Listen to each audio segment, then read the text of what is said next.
Does M1 Abrams tank ammunition come in? Well, they come in things like this. Let's check them out. Now, the rounds themselves come in these individual tubes. Forgive the noise in the background. There's some soldiers receiving corrective action, and that can all be bound together so that way they can create a larger logistical package. They can all be easily palletized with a forklift, then put on a flat rack like you see here, and then mounted on the back of a truck like that using that hook that gets it on the actual truck itself.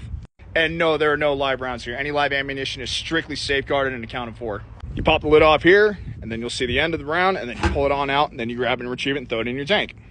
What the actual name of these storage containers are for the rounds themselves are called, I have zero clue. But as a regular tanker, we just call them honeycombs. That's what we also call like inside the ready rack and the semi-ready rack where we hold the individual rounds themselves in the turret.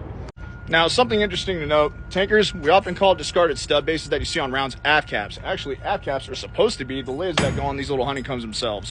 But as always in the military, we always call things what they actually are by a different name or a nickname. And if you didn't know already, when an M1 Abrams fires off its round, the entire casing, which is made of a flammable cardboard, burns up as the round's fired, and then what ends up coming out is a stub base.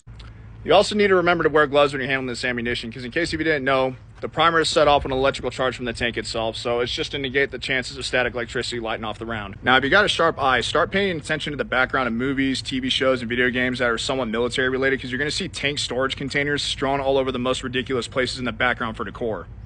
I've even seen it in the older Star Wars movies. Now, these containers remind me of something that I was taught that I'll share with you that I learned very early on in my career in the military when IEDs were the big threat in the battlefield back when things were popping off in the Middle East.